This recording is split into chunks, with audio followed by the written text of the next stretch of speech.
পরপর তিনবারের বন্যায় ব্যাপক ক্ষতির মুখে পাহাড়ি জেলা খাগড়াছড়ি। বন্যায় সবচেয়ে বেশি ক্ষতির শিকার হয়েছে সদর, দীঘিনালা, রামগড় ও মহালছড়ি উপজেলার প্রায় 40,000 পরিবার।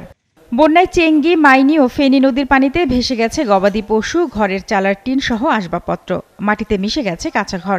পানি সরে গেলেও প্রায় নিঃস্ব হয়ে গেছে বহু মানুষ। সরকারিভাবে পুনর্বাসন ছাড়া তাদের ঘুরে দাঁড়ানোর কোনো উপায় নেই। এখনো অনেক মানুষ কি খুব কষ্টে আছে, তাদের বাড়িঘর দুয়ার সব নষ্ট হয়ে গেছে। তারা অনাহারে চিকিৎসা তারা অনেক কষ্টে আছে।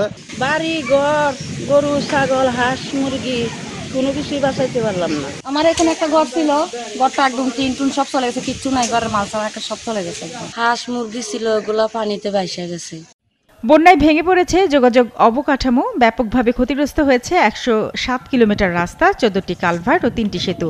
যোগাযোগ ব্যবস্থা সচল রাখতে দ্রুত ব্যবস্থা নেওয়ার কথা জানিয়েছেন এলজিইডির নির্বাহী প্রকৌশলী। যোগাযোগ বিচ্ছিন্ন পাহাড় ধসে যে যোগাযোগ বিচ্ছিন্ন হয়েছে, যাতে চলাচল উপযোগী কাজটাই করতেছে বর্তমানে। আর যেগুলো পার্মানেন্ট কাজ, এগুলো তো বন্যা সম্পূর্ণ হতে হবে, সম্পূর্ণ পানি চলে যেতে হবে, বন্যাটা সম্পূর্ণ স্বাভাবিক পরিস্থিতি আসতে হবে।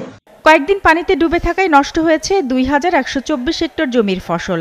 আমন, আউশ ও গ্রীষ্মকালীন ফসল হারিয়ে চোখে অন্ধকার দেখছেন প্রায় 6,000 কৃষক। এই ক্ষতি পুষিয়ে নিতে আগাম রবি চাষে প্রণোদনা দেওয়ার কথা জানিয়েছেন কৃষি কর্মকর্তা। প্রায় 2124 হেক্টর ফসলি জমি ক্ষয়ক্ষতি হয়। এর মধ্যে আমন, আউশ এবং গ্রীষ্মকালীন সবজি রয়েছে। আনুমানিক হিসাব মতে প্রায় 6,000 কৃষক পরিবার এতে ক্ষতিগ্রস্ত হয়।